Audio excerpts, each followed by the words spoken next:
Starting off from 1903, the first American Western was released, The Great Train Robbery, directed by Edwin S. Porter. Since then, the genre would continue to grow and evolve into different types of films that would cover various topics in the setting of the Great American Wild West.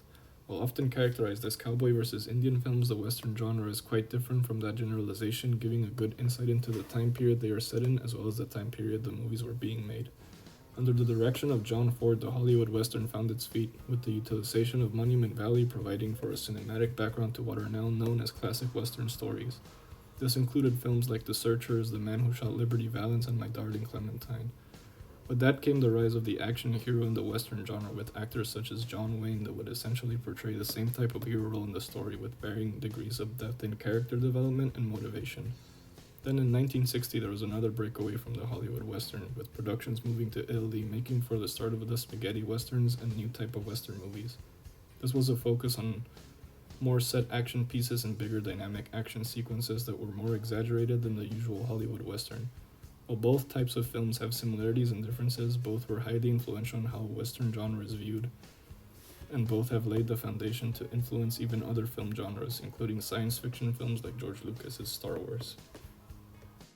So who were John Ford and John Wayne? If you're a fan of the old school American Western films, those names should sound familiar. John Ford, the director behind films like My Darling Clementine, The Man Who Shot Liberty Valance, The Searchers, Stagecoach, to name a few, and usually starring in his films was actor John Wayne. This is actually what was considered one of the traits of his films, as he had a stock company of actors that he usually relied on. This would give the audience a sense of familiarity in each film, trying to spot the usual suspects in each feature, as well as giving him a cast and crew that he knew he could rely on to tell his stories, giving everyone an equal opportunity to rise to stardom. Working best for none other than his star man John Wayne, who would go on to become the iconic image of the cowboy hero in American westerns, often being the basis behind other lead characters in the genre. Spaghetti westerns would adopt this portrayal of a lead character and run away with it, having their heroes be a lone wolf type of cowboy that wasn't as heroic as their predecessors, often being just as bad as the enemies they would face.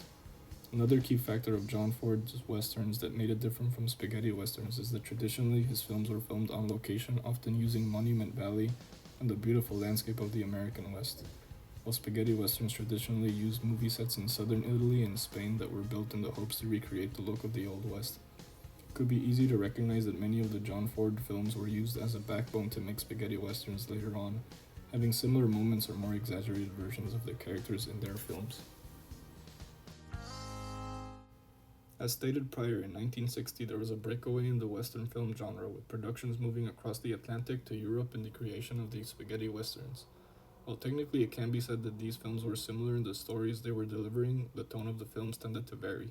Melodrama and slow-paced Western films were not common in this subgenre of Western films, usually opting for more bloody, dark, and action-driven stories.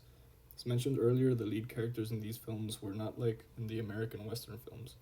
They weren't a clear-cut hero fighting for justice. Often the spaghetti westerns focused on the theme of revenge, and the main character was morally greater than that of the American hero, giving weight to characters like the Man with No Name, played by Clint Eastwood.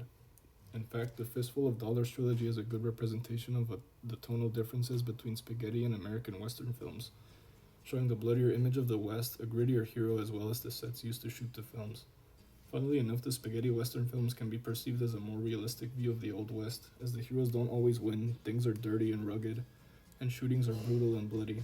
A good test to see how Americans represented their tales and how Europeans chose to portray the same stories is to view My Darling Clementine by John Ford and Tombstone by George B. Cosmatos. Both these films at their core are based on the same story about the shooting in the town of Tombstone. Both films have the same characters and essentially lead to the same place but are handled much differently. Ford's film has a theme of family and romance, making the focus on the Earp family and the Clanton family. Cosmatos' film is more historical and a brutal retelling of the clash between the families and the tension in Tombstone.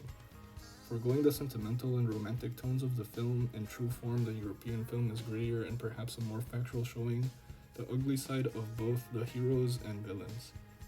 The clash of tones is really great when it comes to the same story, as you can either view it under rose-tinted glasses where a romance gets spoiled over a bloody conflict, or allow yourself to see the ugly consequences of a raging argument between two families. With both subgenres leaving a great legacy, their influence can still be felt in modern cinema as well as other avenues of storytelling, with shots being homage to and character archetypes from westerns being adapted into other genres. Western films are a cornerstone of cinema and will continue to evolve as time passes, and the melding of tropes used by European filmmakers and American filmmakers for westerns has begun to happen. In not only modern western cinema, but also other interpretations of the western genre. This can be viewed in other avenues of storytelling, such as video games, like the Red Dead Redemption games, where themes from both American and spaghetti western films are used to deliver an impactful story. Influence from both sides can be observed, although it does not stray away from showing the ugly side of the Old West. It will be interesting to check back in the genre in the future and see whether the distinction between an American-made western film and European spaghetti western will be as easily identifiable, or if the genre will embrace both aspects and make other narrative choices.